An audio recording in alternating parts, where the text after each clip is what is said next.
Mesdames, Messieurs, chers amis, chères sœurs, chers frères, bonsoir. Nous sommes heureux de vous accueillir ce soir pour notre séance de réflexion, séance de fiqh, qui sera consacrée à la commémoration du départ, le 4 juillet 1952, du Cheikh El-Hajj Adda Ben Tounes, successeur du Cheikh Al-Alawi. La séance de ce soir sera sous la forme d'un dialogue entre Sébastien Nekelkut, enseignant spécialisé dans l'étude des religions, et Omar Bellari, qui est enseignant en langue arabe et française. Et à travers leur échange, nous découvrirons une partie de la pensée de l'œuvre du Cheikh Al-Hajj Adda et surtout l'actualité de l'enseignement qu'il nous a légué. Et durant la présentation, vous aurez la possibilité de poser des questions écrites via la plateforme Zoom et les deux intervenants répondront à la fin de leur intervention. Merci pour votre écoute. سيداتي سادتي أيها الأصدقاء والإخوة الأعزاء، مساء الخير. يسعدنا أن نرحب بكم هذا المساء في حصة الفكر المخصصة لإحياء ذكرى رحيل الشيخ سيدي الحاج عدة بن تونس في 4 يوليوز من سنة 1952، وهو خليفة الشيخ العلوي. وستكون جلسة الليلة على شكل حوار بين السيد سيباستيان نيشلبيت، أستاذ متخصص في دراسة الأديان، والسيد عمر بلعري، أستاذ اللغتين العربية والفرنسية. من خلال هذا التبادل والحوار سوف نكتشف جزءاً من أفكار وأعمال الشيخ سيدي الحاج عدة بن تونس وتعاليمه الحية التي تركها لنا. خلال هذا العرض ستتاح لكم الفرصة لطرح أسئلة مكتوبة عبر المنصة المخصصة لذلك، وسيجيب المتدخلان على أسئلتكم مباشرة بعد نهاية المداخلة. نتمنى لكم مداخلة طيبة.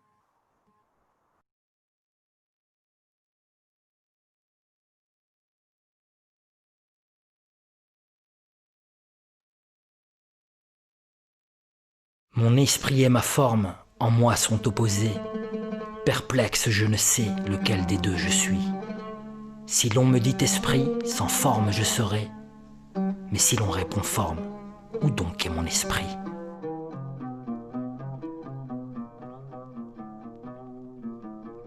Bonjour à tous, que vous nous rejoigniez sur Zoom ou sur notre chaîne YouTube.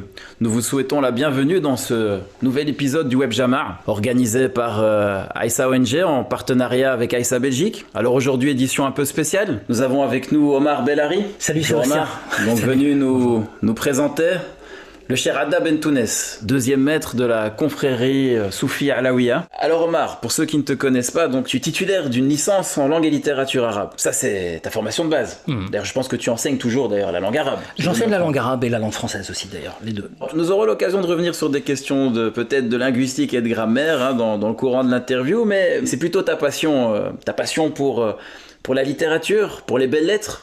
Je dirais même pour la poésie plus particulièrement, mais également pour la philosophie, osons-nous dire ce gros mot peut-être de métaphysique. Coupable, je plaide coupable. Je connais encore d'autres choses sur toi. Je sais de sources sûres que tu t'intéresses particulièrement au Cheikh Adda Ben Tounes, Oui, et que dans le plus grand secret, tu passes même tes nuits à traduire plusieurs de ses poèmes et autres ouvrages. Je dirais même son œuvre. Alors, est-ce que mes sources sont bonnes, Omar ? Alors, son œuvre, c'est un grand mot, ça serait un honneur. Mais en tout cas, oui, effectivement, c'est comme une rencontre amoureuse en réalité, cette œuvre. Dès le premier chapitre que j'ai eu l'occasion de lire, j'ai compris que j'allais traduire tout le livre. Pourquoi, très honnêtement, le Cheikh Adda Ben Tounes, qui est finalement... à part peut-être pour les adeptes de la confrérie alaouia et d'autres personnes s'intéressant à l'histoire de l'Algérie éventuellement, pourquoi ce personnage finalement tombait dans les oubliettes des études d'islamologie ? Pourquoi tant de temps pour ce personnage ? Bien, en fait, j'évoquais tout à l'heure que c'est comme une histoire d'amour, donc on ne s'explique pas pourquoi un tel et pas un autre. En fait, il a une manière très simple et très subtile d'écrire. Une manière assez poétique aussi, très imagée. Il tutoie le lecteur. Moi, je me suis senti visé tout de suite. Je sens une proximité avec lui. En plus, il y a quelque chose d'assez frappant, c'est que, en traduisant, des questions se posent à mon esprit, dont je vais trouver la réponse en traduisant un peu plus loin. Donc il m'apporte lui-même les réponses aux questions. Je veux dire, bon voilà, il y a eu un véritable lien qui s'est opéré, qui est véritablement vivant. On n'est pas là juste pour parler de ta passion pour le Cheikh Hadda, aussi belle soit-elle, aussi respectable soit-elle, aussi poétique soit-elle. Et nous ne sommes pas là non plus dans un style laudatif pour simplement faire l'éloge de ce grand personnage. On est là un peu pour voir quel parfum peut se dégager de cette œuvre. Alors je vais un peu te presser aujourd'hui, Omar. Je vais te poser des questions franches et sincères. Est-ce que tu m'y autorises d'abord? Parce que je voudrais... évidemment. C'est le contraire que je ne t'autorise pas. Et on va faire une opération à cœur ouvert, il n'y a pas de souci. Le monde est en feu. Non mais littéralement en feu. Je parle pas seulement du réchauffement climatique. Je ne parle pas seulement des tensions sociales. Tu vois un petit peu tout ce qui peut se passer sous fond de crise économique. Absolument, tout à fait. Alors on rajoute à cela des millions d'apatrides, des centaines de millions de migrants à travers le monde. Il semblerait que le monde soit frappé de maux très sérieux. Alors on rajoute à ça une pandémie ici qui nous tombe dessus. Je me dis, mais pourquoi j'invite un gars qui va me parler du Cheikh Hadda Bentounes? Alors je comprends, on est dans le cadre du Web Jama. Désolé pour Aïssa ONG qui organise ici cette interview, mais je me permets, et j'aimerais bien que tu me dises ici, où est l'intérêt aujourd'hui de parler de ce personnage? Je pense qu'il y a un point commun, en tout cas dans tout ça, c'est le manque de spiritualité en fait. Et ça, c'est, je pense, le besoin criant de l'humanité à l'heure actuelle. Et là, on parle d'un guide spirituel. Et c'est un guide spirituel qui non seulement a assumé ce rôle, un guide spirituel authentique qui a assumé ce rôle. Et donc ce rôle vertical, de verticalité, mais c'est aussi quelqu'un qui a eu un véritable rôle au niveau horizontal. C'est quelqu'un qui a œuvré au niveau socio-culturel. Si tu veux, écoute, on peut prendre 2 minutes pour le placer dans son contexte. Et remets-moi le Cheikh Hadda peut-être dans son contexte. Absolument. Que j'essaye de comprendre et que nos spectateurs y comprennent qu'est-ce qu'on est en train de faire en fait ici aujourd'hui.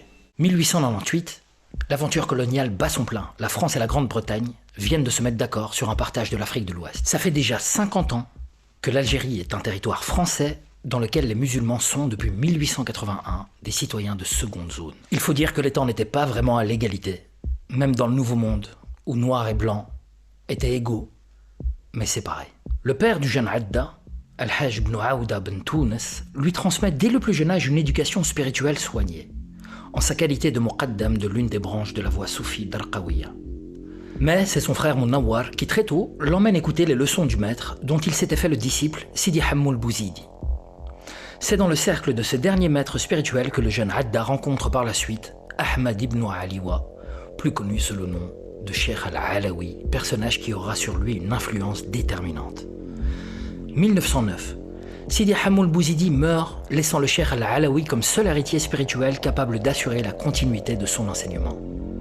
1914, la Grande Guerre éclate, la Tariqa Alawiya est fondée. Encore l'un de ces paradoxes dont regorge toute tentative de chronologie ou de biographie croisée du XXe siècle. Siècle de tous les extrêmes. Obligé d'accomplir son service militaire comme tous les indigènes depuis 1911, le jeune Hadda entre en 1918 à l'armée, alors que la guerre est sur le point de se terminer. Il a alors 20 ans et ne reviendra de son séjour à l'armée que 3 ans plus tard avec le grade de sergent. Heureusement, son entêtement à faire de chaque exercice militaire un moyen de pratiquer l'invocation de Dieu, le dhikr, finit par lui valoir des soucis disciplinaires et le préserve de partir au front en Europe. De retour à la vie civile, le jeune Hadda entreprend des études en sciences islamiques à l'université Zaytouna mais devra les interrompre à la demande du Cheikh Al-Alawi qui a d'autres projets pour lui. De fait, c'est en 1923, un an après l'abolition du sultanat et un an avant celle du califat assuré par les Ottomans, que Sidi Hadda ibn Tounes devient muqaddam de la grande zawiya de Mostaganem fondée par le Cheikh Al-Alawi. 1924, Hitler publie Mein Kampf. C'est dire si la fraternité universelle a encore devant elle un long chemin à parcourir. 1929, la Grande Dépression frappe le monde d'une récession sans pareille. La crise économique frappe un monde en voie de globalisation. Les interdépendances nouées font que tout le monde est touché. La réaction se fait sentir. Montée des nationalismes, mesures protectionnistes adoptées par tous les États européens. La paix ne semble plus du tout la priorité du moment.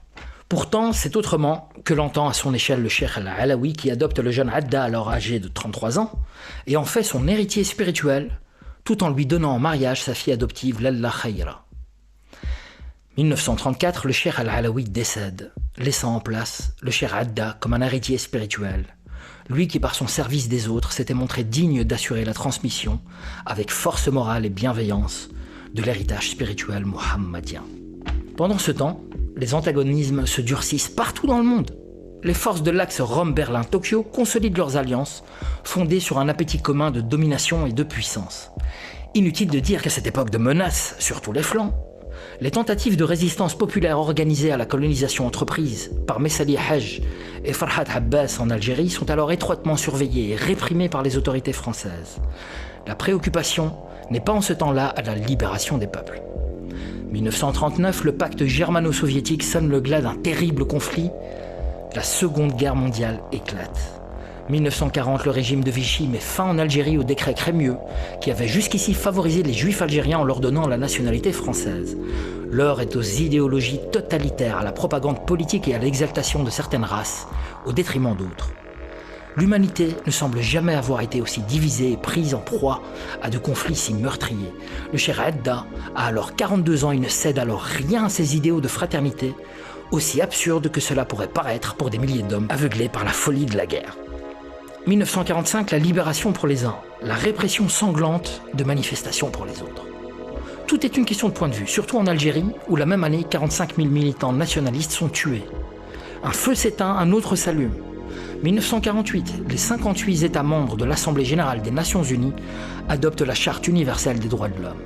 Le Cheikh Adda, pour sa part, lui, il fonde l'Association des Amis de l'Islam afin d'œuvrer à l'aube des guerres de libération, au rapprochement entre les peuples et à la promotion d'une meilleure connaissance mutuelle. 1952, après une vie marquée par 2 guerres mondiales, en tant que citoyen de seconde zone dans une Algérie colonisée, le Cheikh Adda peut, en paix, retrouver son Seigneur et l'assemblée des artisans de paix qui l'ont devancé. Alors Sébastien, qu'en penses-tu? Est-ce que tu vois plus clair maintenant? Oui, j'avoue que resitué dans son contexte, on peut voir des analogies avec cette période troublée que nous vivons aujourd'hui. Et effectivement, je sens une source possible d'inspiration. Si dit, je ne vais pas m'arrêter là.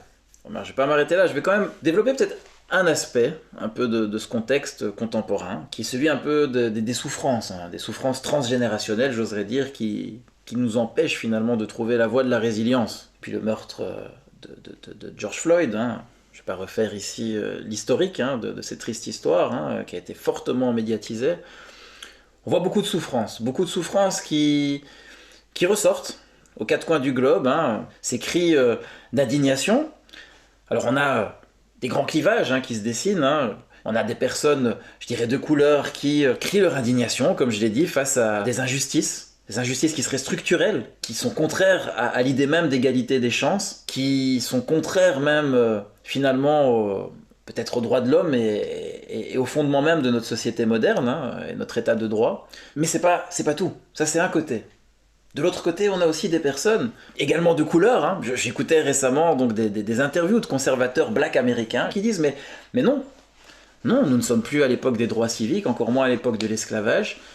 Nous avons une égalité des chances, nous sommes américains pleinement, et il n'appartient qu'à nous de construire à un moment donné, à la force de nos bras, notre futur. Et on voit certains qui disent mais non, ce ne sont pas nos modèles, c'est pas notre culture. Et ces cris là de racisme, d'indignation, c'est de la mascarade, certains vont vous dire. C'est de la mascarade qui masque les vrais problèmes. Mais c'est pas politiquement correct de le dire. On a d'un côté une gauche qui est critiquée comme étant celle qui fait la promotion de la victimisation, une droite méritocratie, à un moment donné les uns contre les autres. Imaginons le Cheikh Adda, qui aujourd'hui devait à un moment donné parler de cette situation, et je sais que dans la tradition soufie, on considère les maîtres comme des médecins. Quelle serait sa prescription? En fait, tu viens quelque part de donner toutes les raisons pour lesquelles il faut traduire le Cheikh Adda en français. Parce que la société dans laquelle lui a vécu était aussi clivée que ce que tu viens de décrire en réalité. L'Algérie était tiraillée. Il passe son temps, il est confronté à beaucoup de problèmes à l'intérieur même des confréries soufis. Il y a des faux maîtres qui font leur apparition, des faux guides spirituels qui font leur apparition de des toutes courants parts. Réformistes aussi, je pense qu'il y avait des réformistes, oui, c'est ça. Des conservateurs, des replis sur soi, des vers l'extérieur, le communisme France, aussi, je pense, donc des partis communistes. Les communistes, les nationalistes, et tout. tout le monde avec son travail de propagande, les pro-français, les Français eux-mêmes. Voilà. Le Cheikh Hadda s'est toujours positionné, et toujours en allant vers l'essentiel en réalité. Parce que quand tu décris tous ces problèmes, il y a un manque criant de spiritualité. Et lui est un guide spirituel. Il apporte les réponses à toutes ces questions, notamment dans ses écrits, mais même par ses actes. Parce que c'est quelqu'un qui a passé sa vie sans relâche à agir sur le plan social et culturel. Il a ouvert des écoles, notamment des écoles d'arabe. À une époque où l'Algérie est française, ça veut dire quelque chose. J'imagine. Des associations culturelles pour le dialogue interreligieux. Ou dans un contexte d'Algérie 48, oui, ouf. 48. On est presque à la naissance, quelques années avant la naissance du FLN, donc c'est plus qu'audacieux de parler de dialogue. C'est presque une opération suicide. Donc il se positionne dans son temps. Et il prend la position, j'ai envie de dire, systématiquement la plus chevaleresque. Mais il n'y a pas que ça, hein. Je veux dire, tu parlais des quartiers populaires, etc. Mais pour moi, c'est le cheikh qu'il faut dans les quartiers. Ces livres doivent être lus dans les quartiers. Il s'adresse quand il parle aux mourides, j'ai l'impression qu'il parle aux jeunes des quartiers, en réalité. Aux mourides, donc les aspirants, les aspirants à mieux se connaître. Et il avait de la déférence même pour les voleurs du quartier. La porte de la Zaouïa était ouverte pour n'importe quel délinquant. C'est le genre d'imam qui va prier sur le corps d'une prostituée dans une ville inconnue, contre l'avis de l'unanimité. Je pense qu'il y a quelque chose qui nous est dit ici. Mais quand je vois des points en l'air, Black Lives Matter, puis le mouvement des drapeaux arc-en-ciel LGBTQ+, donc des revendications pour l'autodétermination finalement de son genre, de son identité. Je vois sans-papiers matters, des pancartes, donc je vois aussi des questions de régularisation de personnes qui seraient migrantes ou apatrides. Je vois des drapeaux palestiniens, donc libération de la Palestine, tout ça dans les mêmes manifestations à Bruxelles. Et quand on interroge les personnes, on a toujours l'idée, oui, mais tu sais bien, eux, il y a toujours le nous, il y a toujours le eux, on sait pas toujours de qui on parle. Le Cheikh Hadda serait quand même un peu confus. Je pense que ça serait moins clair qu'à son époque. Je sais pas ce que t'en penses. Ouh, détrompe-toi. Il a répondu à ce genre de questions de la plus belle des manières. Tu parlais de eux, de nous, tu utilises des pronoms. Eh bien, écoute, avec une très très grande subtilité, le Cheikh Hadda aborde ces questions. En fait, on a affaire à quelqu'un d'éveillé qui parle comme un personnage éveillé peut le faire. Mais quand tu dis ces questions, je veux dire concrètement, est-ce que tu as un extrait que tu pourrais... Ah oui, absolument. Que tu as traduit ? Ah oui, tout à fait. Écoute, donc tu parlais de pronoms. Voyons. Je pense que... Pourquoi pas, en fait, plutôt que de nous parler du Cheikh Hadda, pourquoi ne pas lire et prendre le temps de nous lire un de ces passages qui, je l'espère, répondra à mes questions, parce que je t'avoue que je suis encore dubitatif. Car moi-même, je suis un peu perdu par rapport à ces discours. Donc je t'écoute. Nous t'écoutons, en fait. Écoutons. Selon le Cheikh Hadda, la place, justement, des pronoms que tu as évoqués, je, tu, il, nous, eux, etc., chez les soufis. D'après les grammairiens de la langue arabe, les pronoms, quels qu'ils soient, sont liés, muttasil, ou isolés, munfasil, et sont au nombre de 12. Le pronom est un mot qui a pour fonction de réduire, d'abréger. Par exemple, à la question « Qui es-tu ?», il nous permet de répondre « Moi, Ana », au lieu de répondre « Je suis Hafs Omar al-Farouk ». Les pronoms personnels à toutes les personnes sont des vêtements qui peuvent être portés par chaque personne, qu'elle soit masculine ou féminine, quelle que soit sa nationalité ou sa religion. Ils peuvent donc servir à nommer tout individu, tout couple ou tout groupe.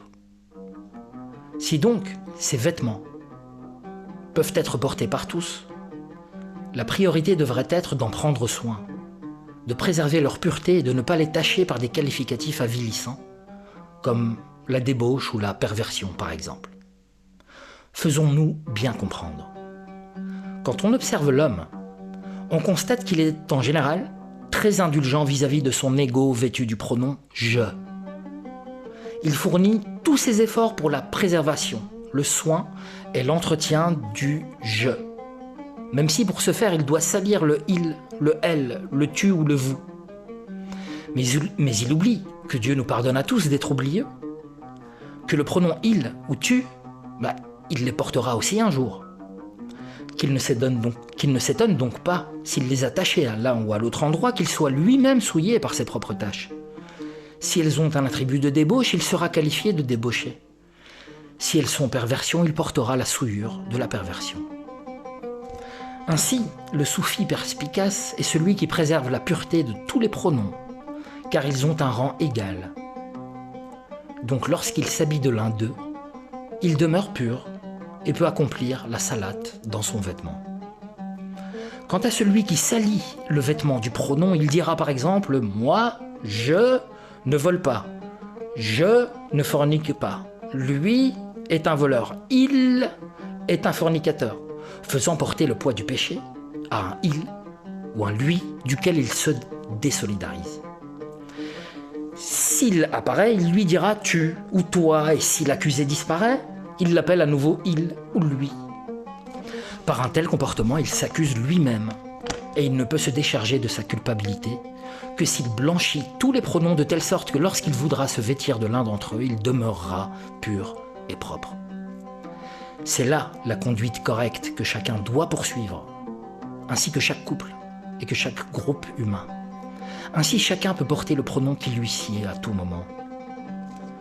Grâce à cette intuition spirituelle, à cette gustation, à ce dhawq soufi, s'atténue la flamme de la médisance et des ragots. Et s'allège donc la haine et l'envie qui sont le foyer de toute hypocrisie et de toute discorde. Que Dieu nous en préserve. Il en est ainsi. En vérité, quand on observe finement les subtilités propres aux soufis, on constate toujours qu'ils se projettent vers un but élevé et des objectifs nobles, et qu'ils traitent les maladies avec sagesse et bonne exhortation au point que tout homme juste les appelle médecins des cœurs ou encore savants des comportements. Que Dieu perpétue leur vie et ne nous prive pas de leur bénédiction et des bienfaits de leurs enseignements spirituels. Amin. Qu'en penses-tu, Sébastien ? Fort, très fort. Je pense que c'est vraiment quelque chose qui mérite d'être pensé, car c'est une réelle invitation, je pense même quotidienne. C'est presque un exercice qui nous est ici proposé, d'envisager donc notre rapport à nous-mêmes et à l'autre comme étant interchangeable à travers cette réflexion. Et c'est quand même assez étonnant sur les pronoms.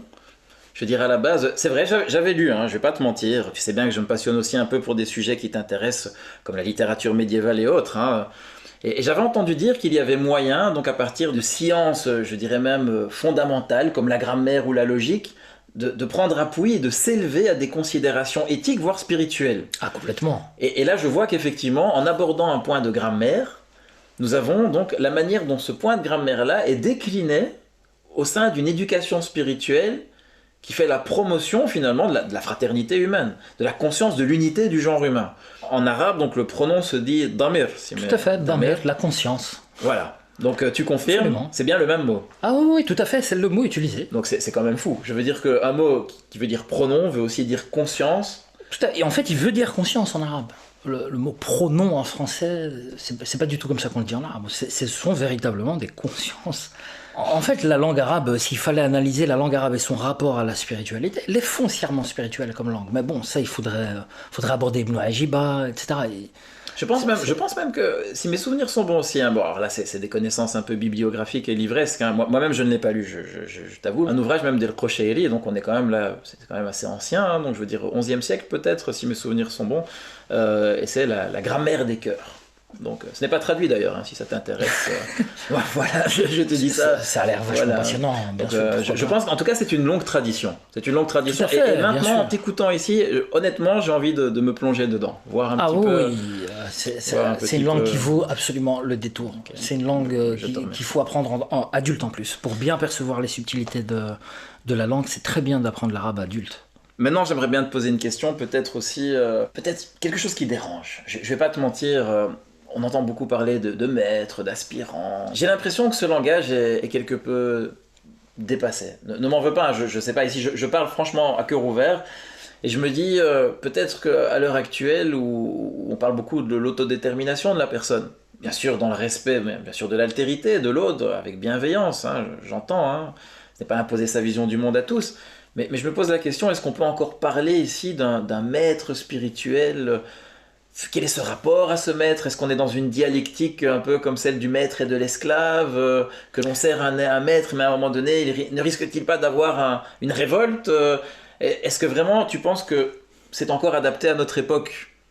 Voilà, je te laisse répondre, hein, je pose de but en blanc ma question. En fait, quand on parle de maître en langue française, évidemment, ça paraît un peu péjoratif, mais la notion de cheikh, en fait, c'est pas quelqu'un qui te soumet justement à lui ou à son contrôle, c'est quelqu'un qui te libère, justement.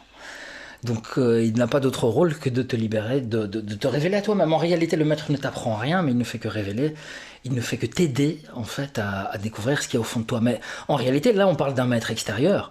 Mais quand on parle de maître dans le soufisme, c'est un peu plus nuancé. Il s'agit surtout du maître intérieur. Et c'est pas forcément un contemporain, c'est pas forcément une personne physique qui est extérieure à toi.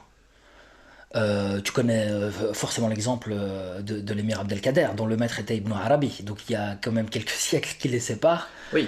Oui, et oui. donc pour un historien... C'est le 12e ou 13e siècle. Oui, okay. Ouais, tout à fait. Et l'émir Abdelkader, nous sommes au 19e, effectivement. C'est ça, donc on a tout à fait cette possibilité de... Donc l'espace-temps est une notion qui est tout à fait relative en réalité, quand on est dans le domaine spirituel. Et on a le cas de ce qu'on peut appeler aussi les Zouaïsi, de ce que Corbin notamment appelle les Zouaïsi.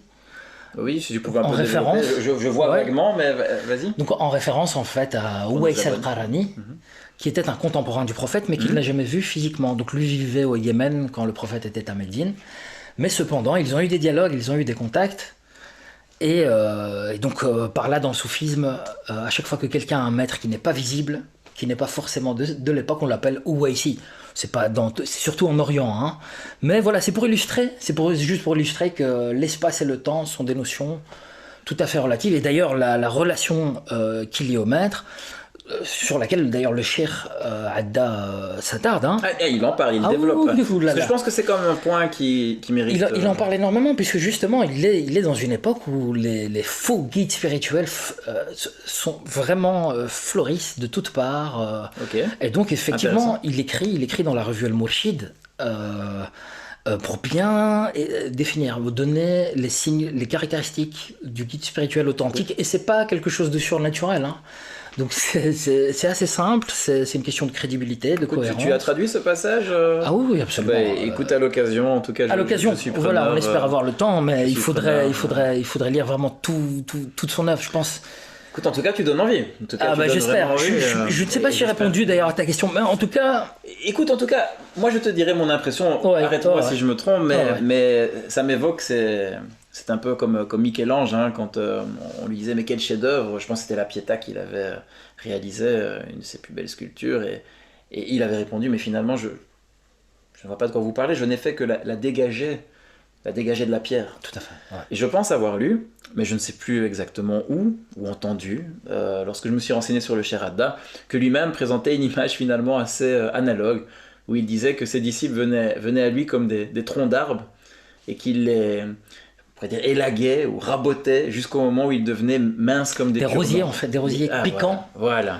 Qu'il transformait en bâton pour mettre le kouhoul sur les cils des femmes. Ah, voilà. Donc c'est vraiment l'idée effectivement d'apprendre à revenir à l'essentiel en fait, et de nous dégager. Alors là ça me parle. Ah oui, tout à fait. Et ce que tu as dit d'ailleurs sur la notion aussi de proximité, que ce n'est pas spécialement une proximité physique, on n'est pas nécessairement dans un rapport de proximité physique et de soumission à quelqu'un qui serait ici présent dans la même pièce, mais que... Enfin, ça me faisait penser à un professeur de philosophie que tu as connu d'ailleurs, je sais aussi, nous sommes connus jadis sur les bancs de l'université, et qui confie lui-même, après avoir travaillé sur la proximité, qu'il avait une proximité avec Aristote qu'il n'avait finalement parfois qu'avec très peu de ses contemporains, voire avec aucun. Ce qui ne veut pas dire qu'il n'était pas en désaccord avec Aristote, qu'il ne s'est pas construit parfois en opposition sur certaines choses. Mais il y a dans la proximité quelque chose de très complexe, beaucoup plus complexe que ce qu'on croit. Tout à fait. Et je te remercie. Donc je pense qu'en tout cas, tu as clarifié certaines choses. Alors maintenant, il me reste encore à t'interroger peut-être sur la continuation de cet enseignement. Alors j'entends bien, tu as remis le Cheikh Adda dans son contexte, tu nous as fait comprendre que la manière dont il a enseigné ses disciples ou les aspirants, ses compagnons, je pense que lui-même ne parlait pas de disciples, mais plutôt de compagnons, il disait lui-même, je suis un de la fraternité. Tout à fait, un point du cercle. Un point du cercle, Il y a pas très belle de- image, très belle image. Il n'y a Donc, pas de pour dire début, que il n'y a pas de fin. dans un toujours, on cercle. va dire qu'il remettait à un moment donné, je dirais pas l'église au milieu du village, mais en tout cas, on a l'idée, en tout cas, il remettait en place le cercle de la En fraternité. fait, il faut bien imaginer, Oui. aussi grand cher soit-il, aussi successeur du cher Alaoui soit-il, c'est lui, alors qu'il était cher, qui rangeait les chaussures à l'entrée de la Zawiya. Il rangeait les chaussures de ses disciples.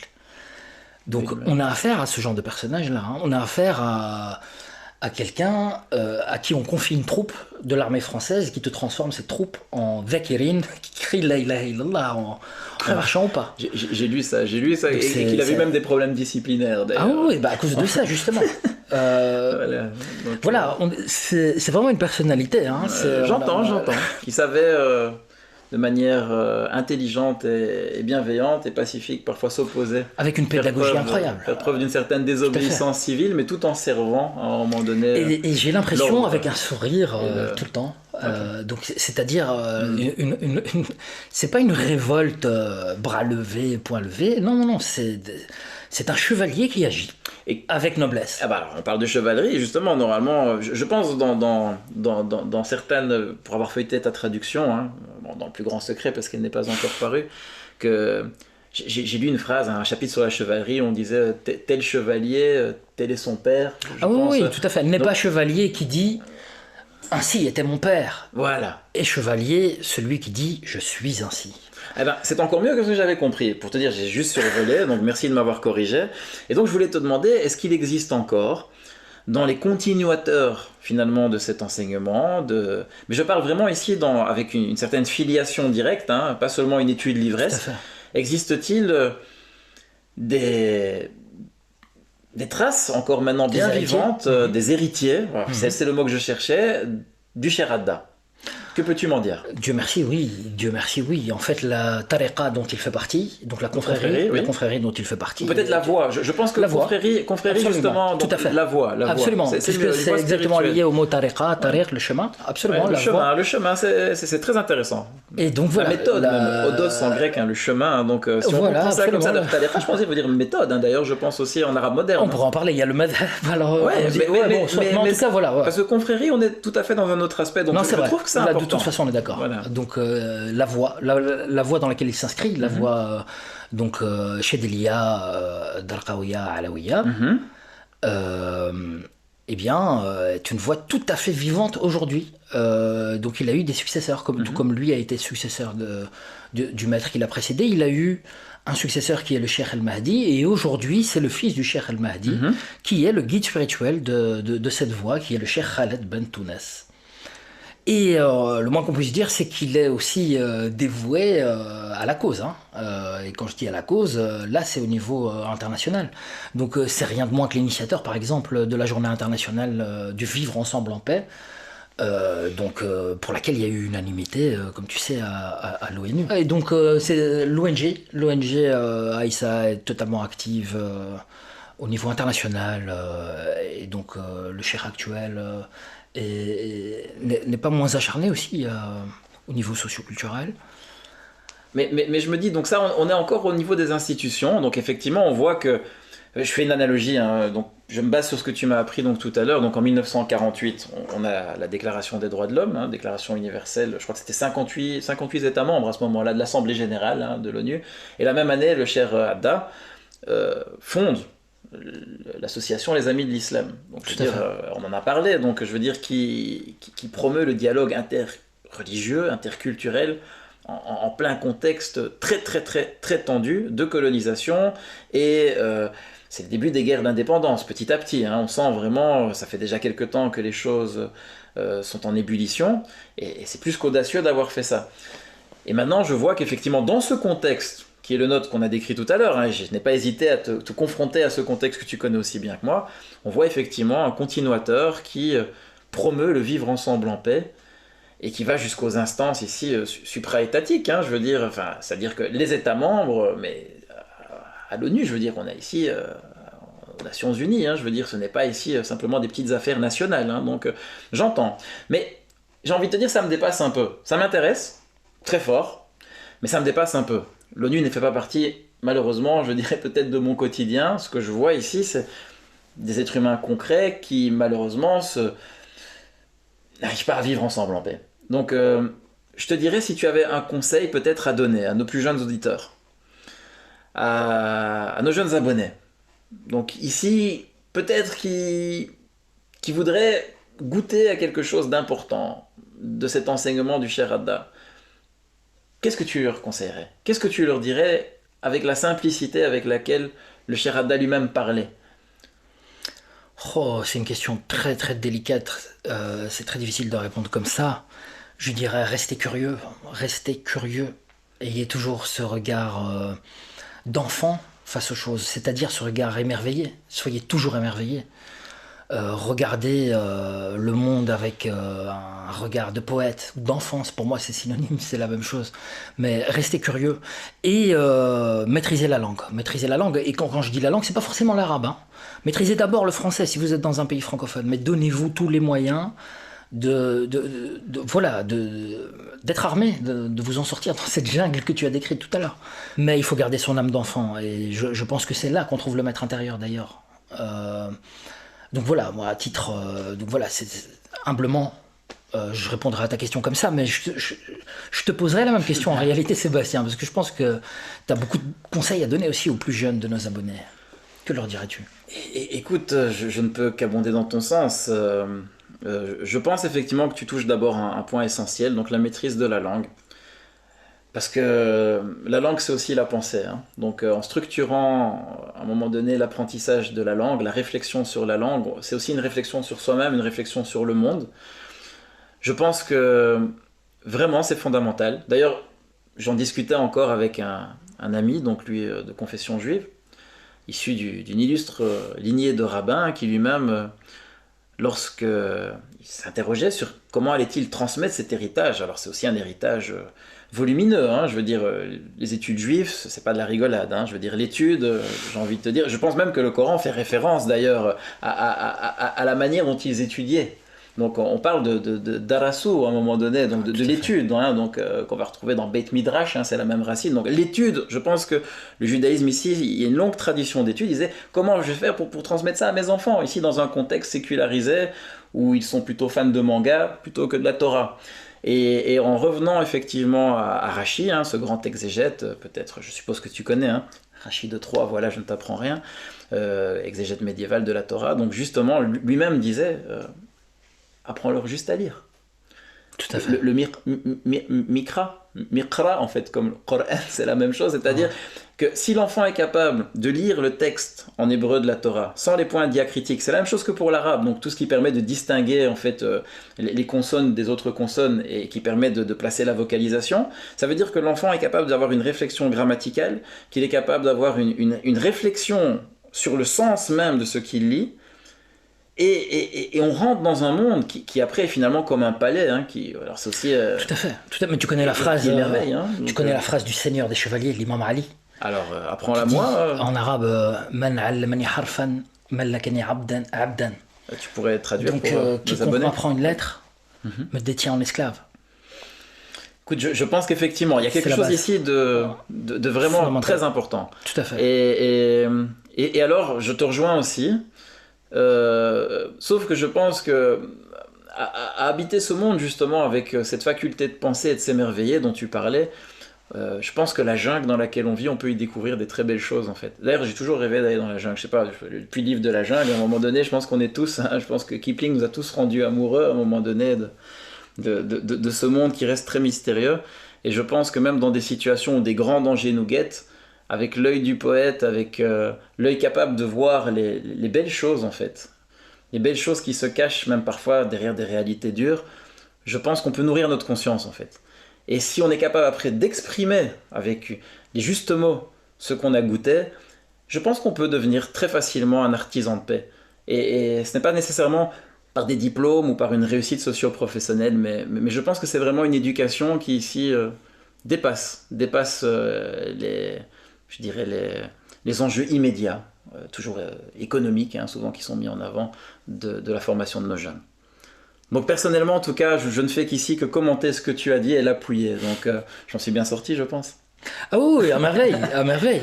En tout cas, je te remercie. Je te remercie vraiment, Omar, pour tous ces partages, pour nous avoir fait découvrir l'œuvre du cher Hadda, quelque peu, pour nous avoir donné écoute, en tout cas goût. J'espère.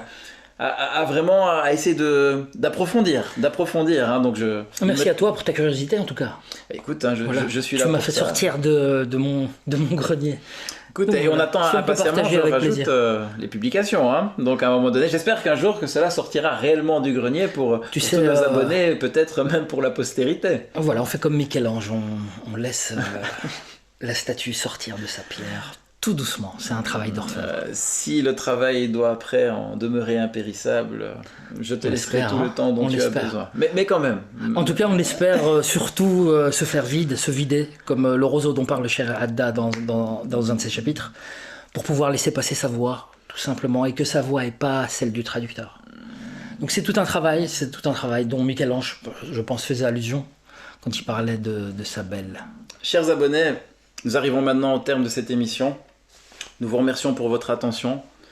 J'espère que vous vous êtes enrichis à l'écoute de ces merveilleux extraits de l'œuvre du cher Hadda Bentounes.